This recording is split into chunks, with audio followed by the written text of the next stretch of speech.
¿Cómo estás, tocayo? Muy buenos días, ya es jueves y es un placer recibirte. Tocayo, buenos días allá en el estudio y buenos días a todos nuestros radioescuchas. Aquí estamos como cada jueves, Tocayo. Como cada jueves y con investigación medioambiental, ¿qué nos tienes para el día de hoy? Platícanos. Oye, Tocayo, hemos estado hablando y nuestra primera intervención del 2024 fue tocar el tema del abasto de agua del sistema Cutzamala. Así es. Déjame darle seguimiento nada más hoy porque sí es una situación que nos orilla a hacer un replanteamiento con respecto a el uso que se le da a este vital líquido, pero sobre todo también buscar que se sigan los proyectos, que se impulsen proyectos para buscar nuevas fuentes de abasto de agua. ¿Qué estamos encontrando? Pues en realidad, las mismas autoridades de la Comisión Nacional del Agua, del organismo de cuenca de aguas del Valle de México, están pues muy inquietos, preocupados, han lanzado ya alertas y vuelven a refrendarla, porque el sistema Cutzamala está llegando a su almacenamiento más bajo en la historia. Es decir, en un poco más de 41 años, el sistema Cutzamala este año inicia en una severa crisis. Las tres presas mayores que tiene este sistema, de estas tres presas, pues solamente tienen el 41% del volumen de agua. Al iniciar, fíjate nada más, Tocayo, al iniciar este año, el promedio histórico de almacenamiento era de 79.3%, que eso te garantizaba que el abasto no faltara en esa parte del Valle de México. Pero ¿qué encontramos? Hay un faltante de alrededor de 38.3%, una situación que ya te manda una luz de alerta. Y otro dato, el 51.3% de la región de las presas del sistema Cutzamala registra sequía extrema, que lo hemos también mencionado y vale la pena nuevamente subrayarlo. Y simplemente, fíjate, en esta primera semana de enero del 2024, el sistema Cutzamala suministró 5.800 litros por segundo simplemente a la Ciudad de México. En enero del año pasado, entregó 8.748 litros por segundo. Eso te está reflejando ya de entrada cómo va el descenso. No hay lluvias y sabemos que no las habrá, al menos no para que permitan el almacenamiento en las 7 presas del sistema Cutzamala. Esto es una situación que genera ya una alerta mayor. Recordemos que la presa más grande del sistema Cutzamala es Valle de Bravo y actualmente esta registra 35.7% de almacenamiento, cuando hace un año tenía 86.2%. Villa Victoria, que es la otra, reportó niveles de 30.2%, en tanto que hace un año tenía 73.7%. Y el Bosque, que es la otra, son las tres fuertes presas las que abastecen. Sí. El Bosque, por ejemplo, tenía 71.2%, ya hace un año contaba con el 71%. Este es un reflejo, Tocayo, de la condición de la sequía que aumentó en los últimos días del año en todo el Valle de México, en la cuenca de Cutzamala, y que esto es un reflejo también de lo que va a ocurrir hacia la parte, toda la parte norte, donde la sequía impactó severamente el año pasado.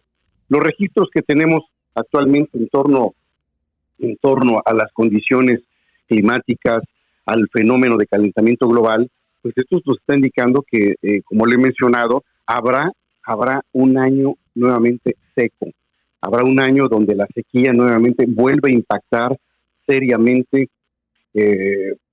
a gran parte del país.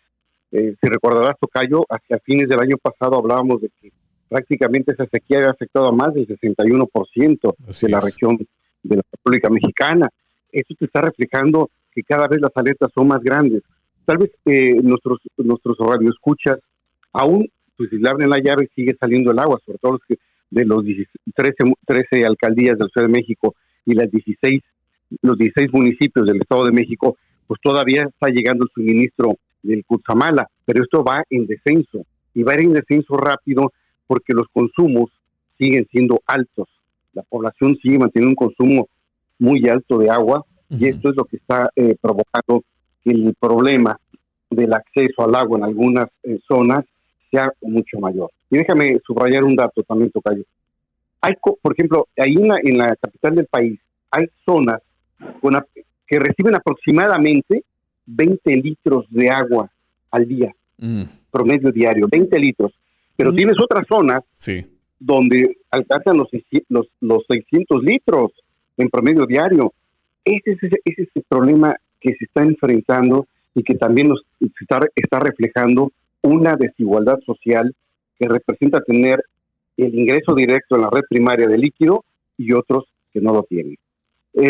Aquí hay que puntualizar también que si bien es cierto que el gobierno de la Ciudad de México está impulsando la cosecha de lluvia, pero todavía no estamos en una situación que digas, estos sistemas, se han instalado alrededor de 65,000 sistemas de captación de agua de lluvia, principalmente en las alcaldías Azcapotzalco, Coyoacán, Gustavo Madero, Iztapalapa, Magdalena Contreras, Milpalta, Tláhuac, Tlalpan y Xochimilco. Ahí es donde se han concentrado, porque ahí, en esas zonas son donde el abasto de agua tiene muchas irregularidades. Hay colonias que ya llevan años con un sistema de tandeo permanente, u otras donde solamente el suministro de agua es por pipa.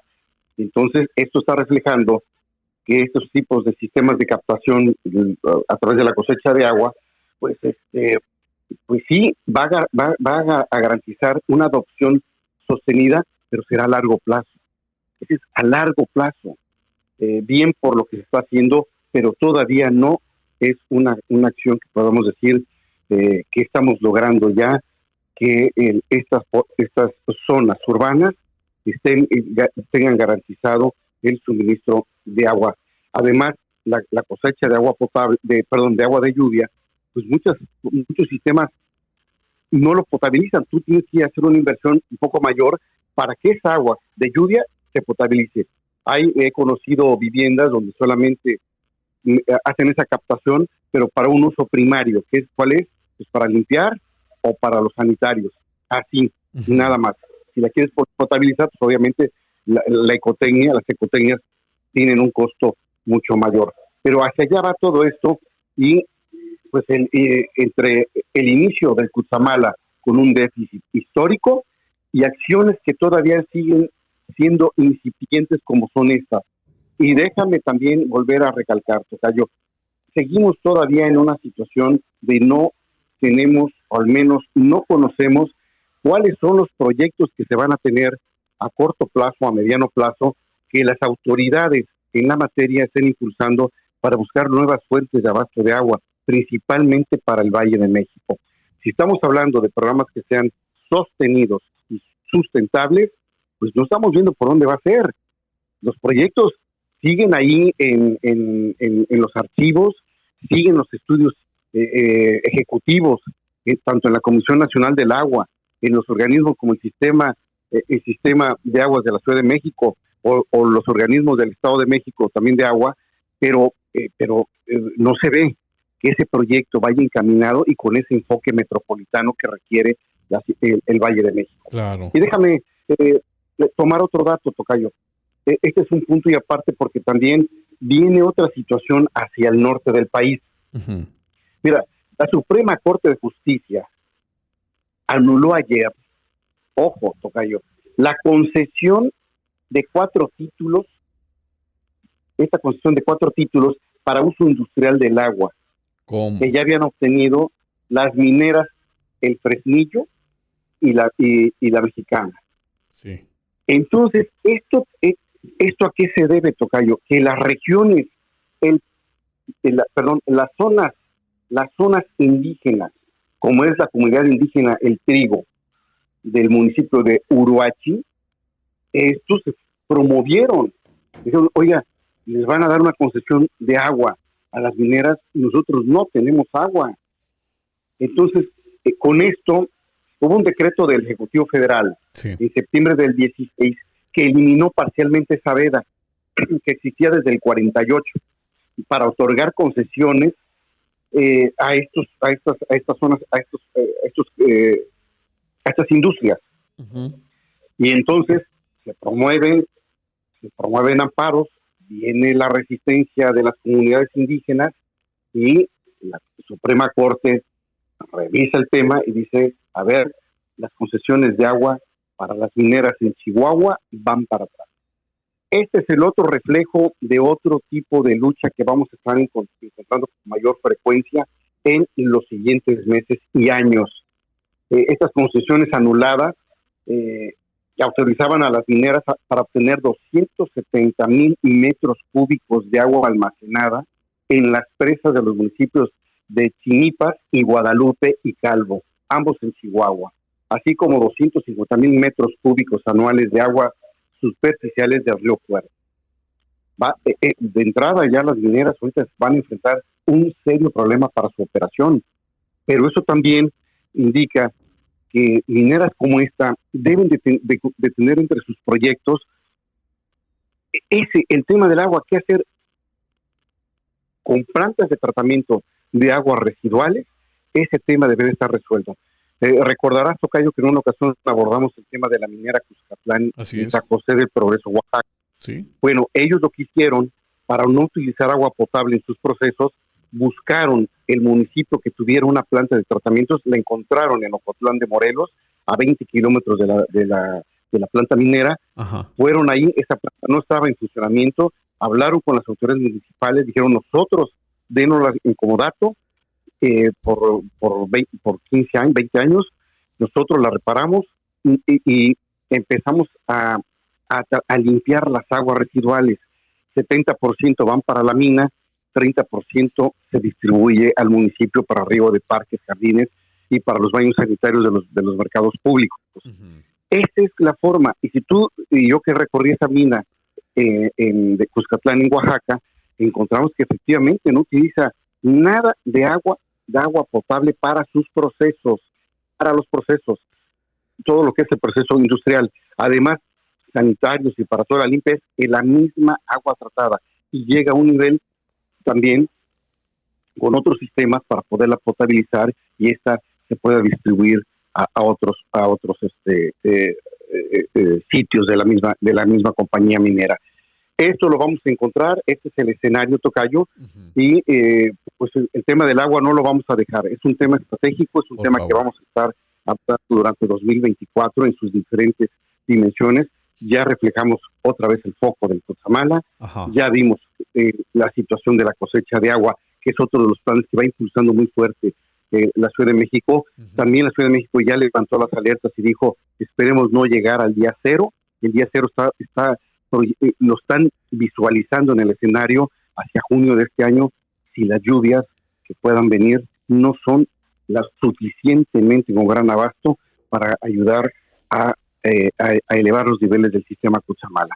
Tocayo, sí. Y fíjate, déjame hacer un punto y aparte, si me permites. Por favor. Hoy me acompaña el jefe de información del diario 24 Horas de Yucatán, porque hay una noticia muy importante también que vale la pena, una información que hay que destacar, sobre todo con las áreas naturales protegidas aquí en el estado y cómo estas siguen sumando, sobre todo para que México vaya en camino a cumplir la Agenda 2030. Si me permite, Tocayo, muy brevemente, aquí Manuel Escalante, que es el jefe de información del diario 24 Horas de Yucatán, Manuel, nos puede dar un panorama muy rápido, muy breve. Claro. Aquí lo enlazo también, aquí está junto a mí. Por favor. Hola, ¿qué tal, Alejandro? Buenos días a todos. Pues Yucatán se suma ya tiene una nueva área natural protegida. Así sabemos. Se llama Parque Nacional Bajos del Norte, uh-huh. Y es la primera área natural protegida 100% marina en el país y está ubicada a 140 kilómetros de las costas de Yucatán. Este nuevo parque contribuirá a la recuperación de especies comerciales como el mero rojo, el pulpo y la langosta espinosa. Uh-huh. Además, Bajos del Norte conecta con el Parque Nacional Arrecife Alacranes, por lo que se conforma un corredor de conservación y refugio de especies amenazadas. Miguel Rivas, director de Santuarios Marinos de Oceana, dijo que esta es una gran noticia para el futuro de los mares y las personas.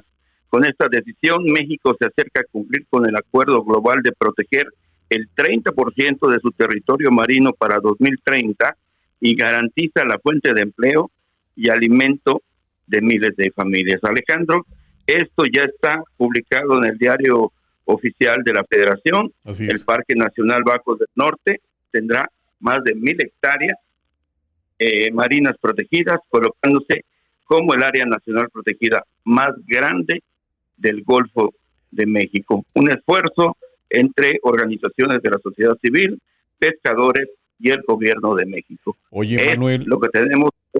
Este es un dato importante porque de acuerdo a lo que nos dices, entonces es el primero en su tipo a escala nacional. Así es, y va a proteger muchísimas especies marinas, aves de la zona. Si ubicamos lo que es el parque de Arrecife Alacranes, para darnos una idea de por dónde está a 140 kilómetros de las costas de Yucatán, rumbo al este de Estados Unidos, y se forma todo un corredor más grande y está enorme, son 1,000 hectáreas marinas protegidas. Es importante mencionarlo y también replicar lo que ya habíamos comentado a principios de esta semana con la ejecución directamente en el Diario Oficial de la Federación, lo que formaliza y sigue avanzando la República Mexicana en este sentido. Es importante ahora enfocarnos en lo que sucede en cada una de estas áreas naturales protegidas, de la cual evidentemente hoy, Manuel, nos platicas. Te agradecemos y estaremos pendientes. Buen día a todos. Muy buenos días, gracias. Saludos. Tocayo, oye, qué dato, ¿Qué dato? Así es, lo consideramos muy importante, lo evaluamos ayer y dijimos, esto suma, esto es un mucho para que también México fortalezca sus acciones para cumplir con la Agenda Global 2030. Es importante. Ahí va. Y estaremos tomándole mucho el pulso a esta gran iniciativa, donde no solamente es una cuestión de la autoridad, aquí entra toda la sociedad en su conjunto, en diferentes sectores, para lograr esta gran área natural protegida, Tocayo. Por supuesto. Oye, Tocayo, antes de despedirte, por favor, que mande saludos a Tere María Cervantes Trujillo, que ya está en sintonía desde hace rato esperándote y evidentemente atenta a tu participación. Claro que sí, Tere, muchas gracias y feliz año. Yo sé que por ahí hubo una interrupción hacia fines de año, pero nuevamente gracias por ser una fiel radioescucha, seguidora de este espacio y también de Cadena Azul Radio. Muchas gracias, Tere, fuerte abrazo y todo lo mejor. Tocayo, también la opinión importante del auditorio que dice un saludo a Alejandro Ramos. Ciertamente lo que se necesita es investigar todos los pozos profundos, ya que se está haciendo un mal uso del agua y lo seguiremos diciendo aquí en Atlacomulco. Está una planta tratadora, esa agua no se está utilizando, solo el 35% se utiliza, la demás se arroja al río. Se necesitan políticas públicas, servidores públicos que entiendan el cuidado del agua, Tocayo. Claro que sí, ese es el tema, Tocayo, porque hay municipios que tienen algunas plantas de tratamiento, pero están en muy mal estado. Entonces los municipios no tienen esos presupuestos y las dejan. Resulta que no están limpiando el agua. El saneamiento no es como debe de ser y entonces prácticamente esa agua vuelve a salir prácticamente con un saneamiento del 40, al 50, si acaso al 50%, pero hay fugas o hay descargas como estas que está citando en nuestro radio escucha. Pero también es un tema que hay que darle mucho seguimiento. Vamos a, en próximas intervenciones, Tocayo, vamos a darle una dimensión, cuántas son las plantas de tratamiento de aguas residuales que poseen los municipios. Recordarás, déjame con esto termino mi comentario, que justamente en el sexenio de Felipe Calderón se había proyectado de que todos los municipios del país, al llegar al 2030, todos los municipios iban a estar saneando las aguas. Sí. Y no se ha cumplido, Tocayo. No hemos llegado, yo creo que ni al 20%, Tocayo, de eso. Ni se acuerda, seguramente, oye. No, nada. Nada. Oye, por eso, Tocayo, la clase política está tan desprestigiada por ese tipo de discursos que no llegan a absolutamente nada y que hoy a lo largo de los sexenios, porque mira, pues estamos hablando de Calderón, ya pasó el triste sexenio de Enrique Peña Nieto, ya se está terminando el de Andrés Manuel y pues a 12 años o a más de 12 años de esa aseveración, pues sí, a más de 12 años, casi 13, los 3 sexenios completos, pues esa misión que dijo Felipe Calderón que se iba a cumplir, pues resultó en absolutamente nada y hoy las condiciones que estamos enfrentando por la falta de suministro de agua, pues son más que evidentes. Claro, tocayo, ahí está el tema, exactamente. Y lo cuestionable es que este tipo de proyectos se llevan a foros internacionales. Ajá. A mí me tocó verlo cuando lo presentaron en aquel Foro Mundial del Agua en Turquía, y ahí justamente fue ovacionado el proyecto de México. Pues sí. El proyecto, pero de ahí... El discurso. Sí. Exactamente, estamos a 6 años, tocayo, y en 6 años no se construyen, no hay recursos, los municipios están pues pobres. Entonces por eso hay iniciativas de empresarios, de inversionistas, como son este caso que puse el ejemplo de la minera Cuscatlán en Oaxaca. Así es. Pues ellos entran, buscan y dicen, a ver, yo te la he hecho andar, dámela en comodato en 10 años y dame un refrendo para otro tanto, perfecto.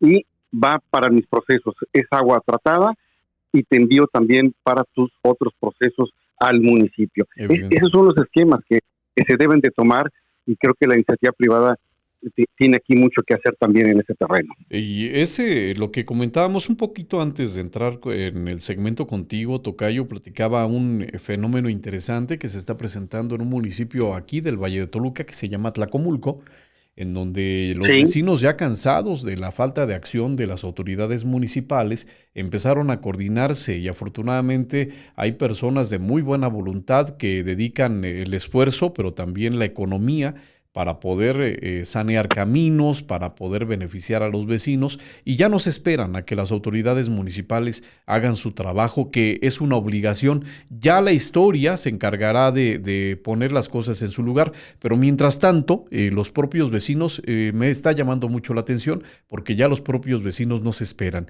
y se están coordinando para ver la manera de beneficiar sus colonias, sus calles, sus avenidas, y yo creo que es algo que eventualmente tendrá que pasar también con el agua. De hecho, déjame hacerte llegar una apreciación también que nos llega a través del WhatsApp de cabina de Cadena Azul Radio. Dice: buenos días, amigo Alejandro, desde El Oro, muchas bendiciones para ti, todas las personas que colaboran contigo. Dile a tu tocayo que hay que ponernos de acuerdo para ver a la gobernadora Delfina Gómez Álvarez y coordinarnos y comprometernos todos en acciones para una reforestación masiva en el estado. Sugerir que todo el país, para empezar a hacer algo para contrarrestar el enorme problema de contaminación, de cambio climático y escasez de agua que ya tenemos encima. Dice, estamos a tiempo, y también ver qué acciones se pueden tomar para rescatar el río Lerma. Por favor, comprometámonos todos antes de que sea demasiado tarde, tocayo. Es correcto, esa es una buena observación que hace nuestro radio escucha, y sin duda hay que sumar esfuerzos y pedirle a la hoy gobernadora que entre sus prioridades, sus grandes proyectos, esté el tema del agua, que es estratégico ese tema, y llevándolo en todas sus dimensiones, desde impulsar también programas de reforestación masiva junto con el gobierno federal, y con los expertos, que también para saber qué tipo de especies y dónde sí, dónde no, dónde se debe hacer recuperación de suelos, porque a veces se reforesta pero se hacen suelos ya muy débiles, suelos que no tienen nutrientes, y pues los ejemplares se mueren. Entonces, de una reforestación solamente sobrevive un 50%, un 30% en algunas zonas, porque los suelos están erosionados y no hay una remediación de los mismos. Entonces, también se debe de considerar eso, que programas, y ahí el gobierno federal tiene que, la Comisión Nacional Forestal, tiene que meterle mucho a ese tema, donde están la gran erosión de suelos. En los últimos estudios que tenía la propia Semarnat te hablan de que el territorio del país, el suelo del país, hay una erosión por arriba del 65%, si mal no recuerdo. Es altísima, porque no se recuperan suelos. Entonces, qué bueno, viene la reforestación, que es una gran iniciativa donde jalas a toda la población, pero resulta que al paso del tiempo pues de esa solamente sobrevivieron el 30% de los ejemplares por lo mismo. Algunos que no son endémicos de la región y otros por que no hubo una rehabilitación de suelos previo a este gran trabajo. Mire usted. Sí, exactamente. A lo que hemos llegado, entonces, o los dejan o no hay agua, sí, o no hay agua para riego. Entonces, ese es otro tema. Antes con una reforestación se empezaba a solucionar. Hoy nos encontramos con que pues, resulta que los suelos en México también tienen un impacto gravísimo, tan grave que no es posible realizar una reforestación efectiva. De ese tamaño es el problema. Oye, tocayo, no te van a dejar despedirte, ¿eh? Me dicen en ¿no? el paraje de los 45, estamos en coordinación con don Gerardo Moncar, ya planteamos un proyecto de aprovechamiento de estas aguas tratadas para los invernaderos y sí se puede, solo falta voluntad, me están diciendo. Y esto es ejemplo de lo que ya te platicaba, tocayo. Los vecinos que no se esperan para que las autoridades municipales hagan el trabajo. Ellos mismos tocan puertas, se acercan con los empresarios locales y don Gerardo Moncar ha sido uno de los personajes que más hemos visto actuar en ese sentido allá en la región de Atlacomulco. Y es lo que te platico, ¿no? Los propios vecinos buscando el beneficio común con trabajos altamente efectivos. Claro, así es, tocayo. Entonces, volvemos al esquema original. Este es el gran esquema que tenemos que estar impulsando a la sociedad civil también, tocayo. No dejar, no perder el foco de estos escenarios y bueno, organizarnos. Aquí, en esta situación que estamos enfrentando, el gran desabasto nacional de agua, el desabasto global también, pues lo que tenemos que hacer todos es primero tener conciencia de la situación, tener los diagnósticos puntuales y también junto con la autoridad saber qué proyectos son los que vienen para 50, 100 años. No podemos endosarle a las generaciones que vienen nada más decir, bueno, la generación, imagínate, en 50 años una generación que voltee, pues ellos acabaron el agua, no nos dejaron nada.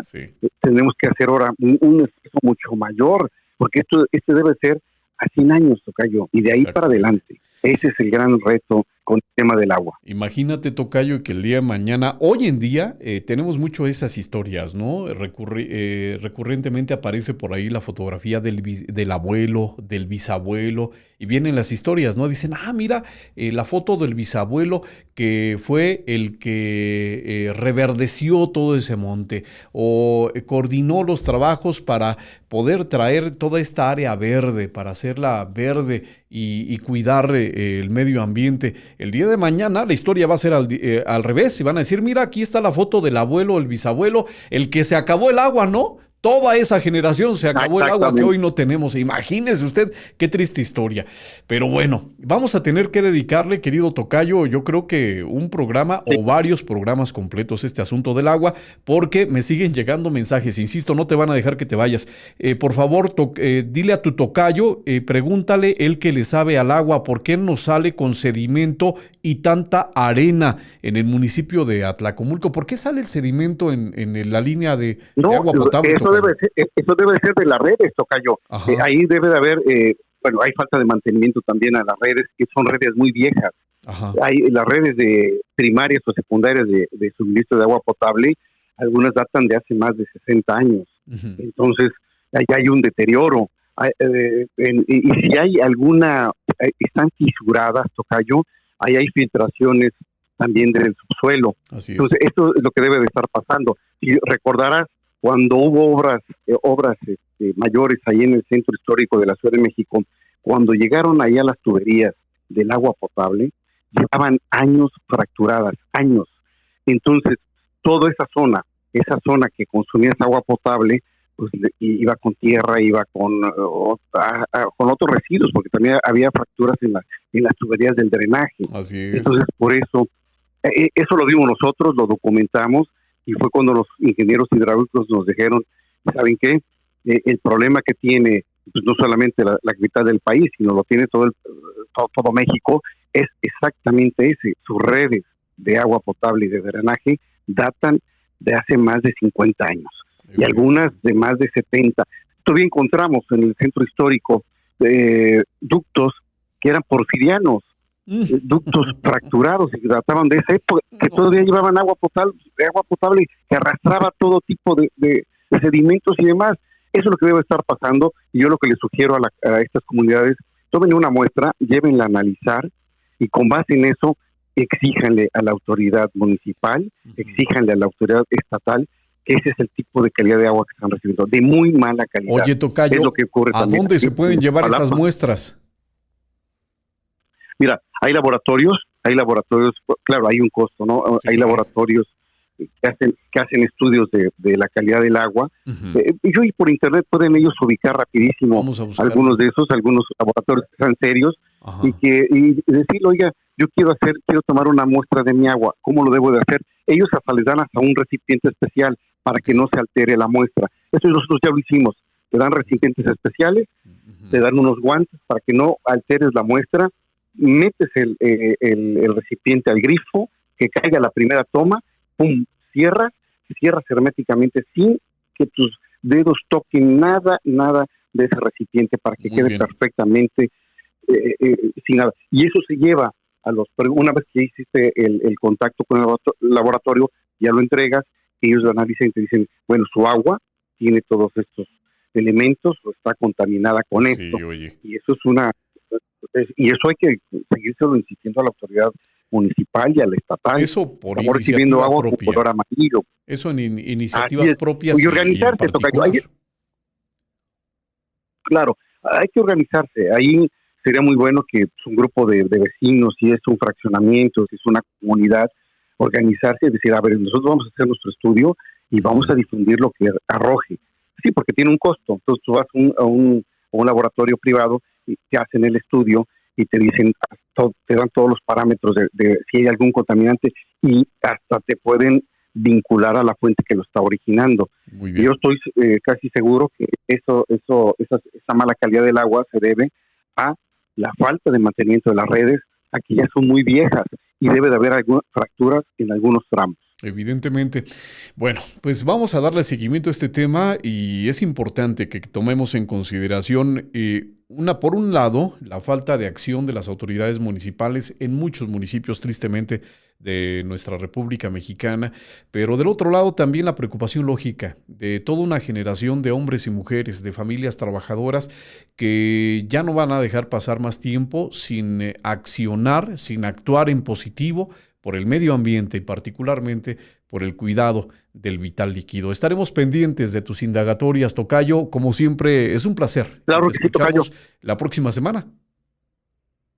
Claro que sí, tocayo. Aquí estamos la próxima semana, y que tengan todos muy buen jueves, buen día. Fuerte abrazo a todos, tocayo. Gracias, tocayo. Hasta luego. Fuerte abrazo a Alejandro Ramos.